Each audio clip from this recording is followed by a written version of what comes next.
Hello, and welcome to Storytime with HDThul.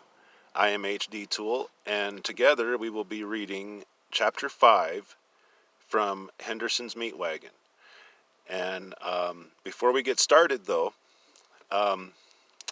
if you like what I'm reading, click like and subscribe. Also, share if you like or comment. And also, I have my other books on Amazon, and they're only on Amazon. And under HDThul, last name spelled THUL. So, without any further ado, let's get started. Okay, so be Chapter 5, The Hendersons' Weekly Barbecue. Chapter 5, page 46. All right.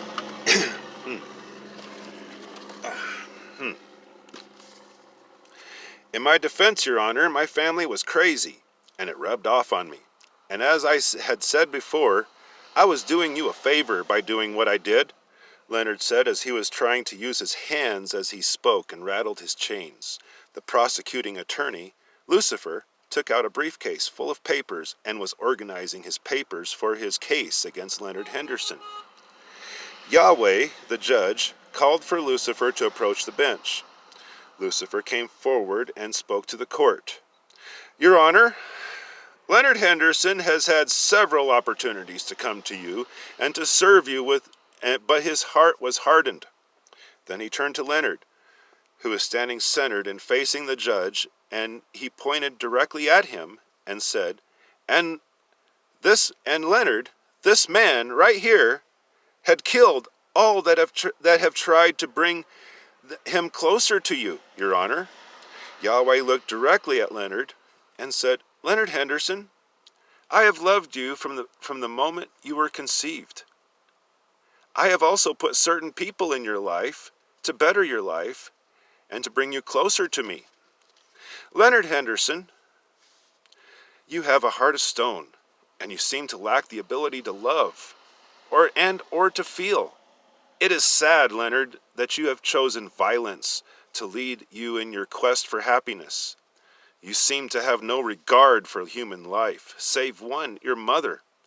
People have tried to love you, and you have returned it by taking their lives. Yes, it is true that some of your killings may have been justified in some twisted way in your heart because you believe in returning more evil for good.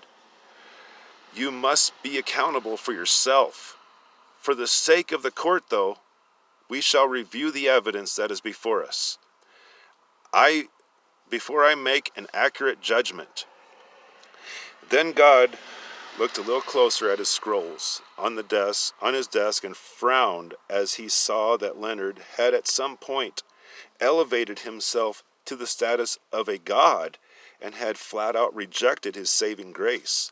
Yahweh's heart dropped and had nearly brought him to tears when he had seen the prideful, self-destructive behavior that he had displayed in his life, and how his pride had turned him into such a devious monster full of evil, full of more evil than he had seen in one person, save one, Lucifer. Most of the town of Humboldt was gathered together at the Henderson's market. It is Sunday, and most of the people of Humboldt had just gotten out of church. Daniel was manning the grill and laughing with someone who was in line with a paper plate and plastic spoons and forks and a paper cup full of iced lemonade. There were some activities going on at the Henderson's market parking lot. Among some of the activities were face paintings, children's games like whack-a-mole, tic-tac-toe with sandbags with X's and O's marked on them that you toss on a tic-tac-toe grid that was drawn out with a piece of chalk. There were also games like horseshoes that they played closer to the back of the store where there was more room, and some adults got together and even played a football game. Let's not forget the bowl, though. The bowl is a mechanical bowl that has become a tradition for barbecue day, and quite a competition too. The weekly barbecue at the Henderson's market had become a tradition for most of the town folk after church on Sundays. Volunteers would even come and help out with the barbecue, which was greatly appreciated with the Hendersons themselves. The Hendersons didn't charge anyone to eat at their barbecue as it was free to the public, though the games were not free. If you wanted to play any of the games at the Hendersons, the Hendersons charged 50 cents a game, which the public had figured to be fair and were more than happy to pay the fee to play any of the games. Then there was the mechanical bull in front of the store, next to the front door. This was one of the main games that many of the adults loved to play, as people would place their bets to see who could stay on the bull the longest. The bull had 3 settings, which were low, medium, and high. When the bull was switched on, it would buck up and down and it would spin in a circle. Whoever got the highest score or was able to stay on the bull the longest was able to win the whole jackpot amount, which is the total amount of change that people paid to play the games that were played on Sundays and sometimes Saturdays at the weekly Henderson's barbecue. It wasn't much as it seemed, but it was fun and it brought the whole community together. So the people saw this as a good thing, and it had earned the Hendersons the respect from the townfolk. Now, Daniel Lawson had just gotten out of the hospital with a prosthetic hand that he could slip over his stub of an arm. Tony Grisham was driving his '57 Chevy pickup truck with Benny and Billy sitting in the bed of the truck while Daniel took the cab with Tony. He had gotten out of the hospital on Friday. As they were going home, Daniel was discussing his plan to get Leonard back for his prosthetic hand that he has now. Rebecca Shaw had been going steady with Leonard for about 6 months now. There was something about Leonard that had attracted him to her and vice versa. Though he was awkward in so many ways, Rebecca could see something in him that nobody else seemed to see, almost as if his awkwardness was somehow charming for her. Maybe it was his forwardness, or maybe it was the seemingly strong character that he possessed, or the strong opinions that he was eager to express, especially when it came to religious views. Rebecca was a petite little lady that had a tender voice, hourglass figure, and a heart of solid gold. She came in for an interview at the Henderson's market. Daniel was interviewing her in his office, which was in the meat processing building. She was wearing her purple pumps. She had delicately smooth skin. The hem of her dress went just above her knees. She was sitting across the desk from Daniel as she was facing him with her legs crossed and her hands placed delicately on her lap. Daniel straightened up the application that he pulled out from the drawer of his desk. He was looking at the application carefully, and then he finally looked up at Rebecca and started his interview. So, Rebecca Shaw? Yes, sir. It says here that you are applying for anything available? Yes, sir. The work conditions could be difficult to say the least. That's okay, sir. I need a job pretty bad. Rebecca uncrossed her legs and straightened herself upright and looked at him straight in the eye. What are your qualifications? He asked. Well, to be honest, I don't have too many qualifications. I mean, I babysitted, so I'm used to being attentive to detail, but I've never used a cash register before or anything. And I definitely have never cut meat before, but I can learn, sir. I'm a good worker and an excellent learner. He had his fingers on his chin, massaging the little bit of stubble coming from his 5 o'clock shadow, and he looked at her intently. Yes, yes. You have honest eyes. I can tell a lot about it. You can tell a lot about a person by looking at their eyes, don't you think? Yes, sir. My grandma told me that. Your grandma told you, eh? Yes, sir. I may have a position available for you. You said that you have experience babysitting, correct? Yes, sir. My wife may need some, as you say, babysitting. You see, she is not right in the head, and she needs someone to watch after her so she doesn't make a scene in the store or hurt herself. Do you think you could handle something like that? I'll pay you well. I know that she can be a handful, and if you don't and if you don't want to do it, I do understand. I'll do it. I haven't told you how much I'll pay you yet. I'm sure you'll pay me fair. You don't strike me as a dishonest boss. No, I'm fair. I do have a temper, though, and my temper has cost me employees before. What do you mean, sir? I mean, as long as you are doing what you are supposed to do, you will be fine. But if you are sloppy, or lazy, or don't pay attention to your surroundings, or cuss, we may have problems. I don't do any of those things, so I think we'll get along just fine. Oh, good. Come in tomorrow, 6 a.m. I will put you to work right away. And by the way, your pay will be $3.50 an hour. How is that? It is more than minimum wage, and I think perfectly fair for starting out. $3.50 an hour will be just fine, sir. By the way, will I be working in your store or meat processing plant at some point, or just watching your wife? Maybe eventually. I want to see how well you follow instructions first. Then I will see about training you in different areas. You do what I tell you, and if you do that, I will give you more responsibilities. With more responsibilities comes more money. Got it? Got it. Tomorrow at 6, I'll be here. He got up from his seat and shook her hand, and she returned the handshake firmly, and he immediately got a good feeling about her as an employee. They were drinking Johnny Walker's Black as they were taking their Chevy truck through the back side of town to get to the Henderson's market for the Sunday barbecue. Tony pushed down on the gas and fishtailed as a cloud of dust picked up from behind them on the dirt road that they were on. "Hey, slow it down, will you?" Daniel shouted as he lifted up his prosthetic hand and said, I just got from the hospital with a prosthetic hand. I don't want to lose something else now." Dust clouds formed from behind the rusty old truck, leaving a long trail of dust behind them. They were passing cornfields, bean fields, barns, and silos along the way. The radio was on a rock and roll station and was playing the Immigrant Song from Led Zeppelin. They were smoking a joint, passing it to each other through the back window of the truck, as they were also sharing the same whiskey bottle. Tony rested his hand gently on the barrel of his 12-gauge shotgun that was leaning from the floorboard to the ceiling in the center between him and Daniel. As Tony tapped his fingers against the cold steel of the barrel as he was looking at Daniel, he said, "Look, man, we are going to take care of your problem, buddy. We are going in that barbecue at the Hendersons. We'll find that cute little Rebecca, and we'll..." He had keys on a keychain that he was dangling on the tip of his fingers. "We'll take her in that meat processing plant behind the grocery store, and..." "Where did you get those keys?" "Does it matter? I took them from Leonard. I bet the poor little guy is going crazy looking for them right now. Anyway, we'll take her into the processing plant, into the processing building, and we'll fuck her. We'll fuck her real good, too.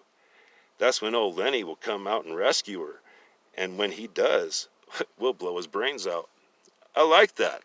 I like that a lot. They are now coming up a paved road, and the back of the Henderson's plant is coming into view. The back of the large processing plant was getting bigger. Finally, they pulled into a lot that was full of cars, and they found a place to park. Tony turned the ignition off, and he pulled the e-brake as he reached for his gun so he could load shells into it. The other two jumped out from the back of and all four congregated just outside the truck, and Tony told Danny to stand there and watch as the two went ahead and to get the girl, while he gets into the processing building to wait for them. A knock comes on the door. "Don't just stand there. Answer the door, Leonard," Daniel Henderson snapped. Leonard walked over to the door as the knock persisted, and he opened the door. Butterflies swarmed in Leonard's stomach as he stood there gawking at Rebecca, who had come to start her shift as Daniel had told her to. He was studying the contours of her feminine body, starting from her long dark brown hair, which hung over her delicate shoulders and draped over her firm and perky breasts that were prominent through her colorful and knitted turtleneck sweater, then down to her narrow waist and her wide hips. He noticed her skirt that hung just below her knees, that was covering with nylons. Then he noticed her tiny but pretty shoes. Then he looked back up to her face, which was smiling and waiting. Well, aren't you going to invite her in? Or are you going to just stand there gawking at her all day? Daniel said sarcastically. What? Oh yeah, sorry. Come in. Thank you, she said as she was looking at him and walking into the entrance. You'll have to excuse Leonard. He's kind of a moron, Daniel said, and then continued with, Come with me. I will introduce you to Tabitha. She had just lost her baby and it's getting to her, so please be sensitive to her. She has had a hard life. You understand? Oh yes, I understand, Mr. Henderson. Good.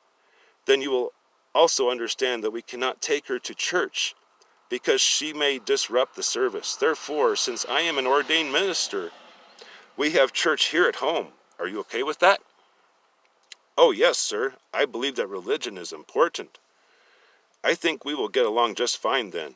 He was leading her into the house and through the hallways into the end of the hall where there was a door. He opened the door and Tabitha was in her nightgown and sitting up on her bed. He turned to Rebecca and said, Rebecca, this is Tabitha. Then he turned to Tabitha, who had a bright and shiny smile on her face, and said, Tabitha, this is Rebecca. Hi, Tabitha, Rebecca said as she was walking towards her, offering her a hug, which was received kindly, and Tabitha looked up at Rebecca and said, Hi, are you my new caregiver? I am. Your husband hired me to look after you. Oh, good. The last one ran off, and I never seen her again. That's too bad, Mrs. Henderson. You look like such a pretty lady, or such a pleasant lady. Yeah, right now, Daniel interrupted, paused for a second, and then said directly to his wife, Maybe the last one wouldn't have ran off if you wouldn't have ran her off. Oh, you helped in the matter, Mr. Henderson. No, you did it all by yourself. It was all you. I had nothing to do with that. Not that one. Stop it, both of you. You're going to scare her away like you did all the others, Leonard broke in. Oh, look, Tabby, our little Lenny is in love. Tabitha had a blank look on her and then a smile rose as she giggled girlishly while clapping her hands. Oh, yay! Our little Lenny is in love. Leonard turned bright red like a tomato as he turned to see Rebecca, just as red as and more dumbfounded than anything. Thank God this isn't Sunday, she thought. Thank the good Lord this is not Saturday. This is only Saturday, since church day would be tomorrow. So she thought. She was thinking if this is crazy, and if it's just any other day out of the week, she could only imagine what church day would be like, especially with her boss being the preacher. What she didn't realize, however, is that the Hendersons believe that Saturday is a true Sabbath, and therefore church was, lo and behold, today. The others should be joining us soon, Daniel said to her smugly. The others? What others? She thought, and then said, Excuse me, but what others are you talking about? Very simple. Today is church day. We all meet in the basement. We would strongly suggest that you join us. We are going to have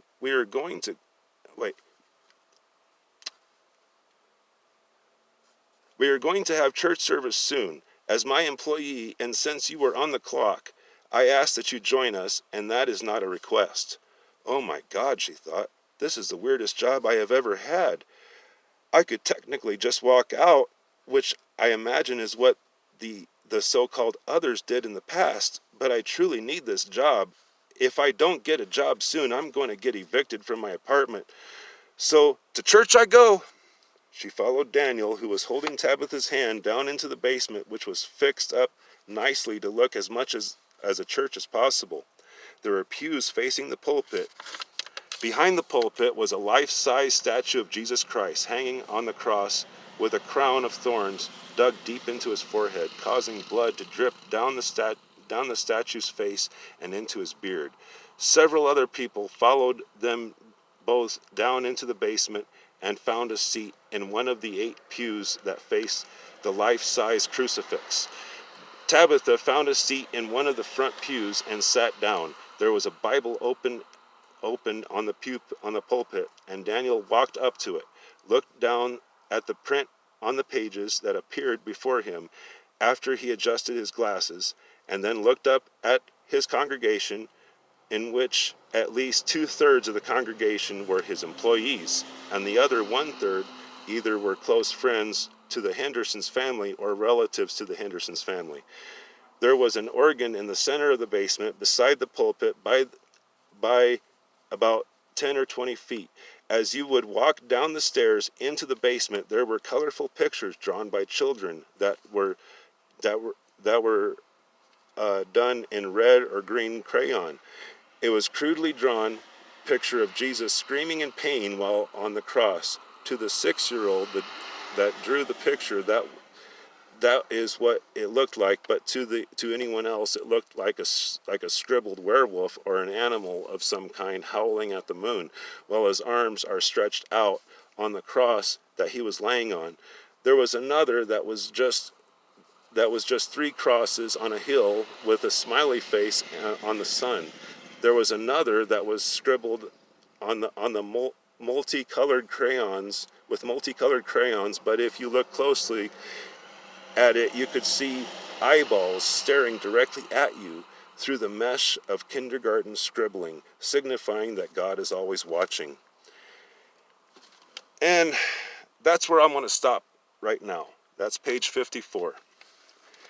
And like I said, if you like what I read to you, click like and subscribe. And check out my other books on Amazon too, by the way. There's Rita Bowler and Her Heart of Desire. There's The Adventures of Bob and Larry, the Time Traveling Stoners. Yeah, I did a comedy too. See, and actually Bob and Larry are in this book too, by the way. And there's Richard Bowler, Keeper of the Heart. That's actually a prequel to my first book, Rita Bowler and Her Heart of Desire. Anyways, that's it. Have a good day, and thanks for watching.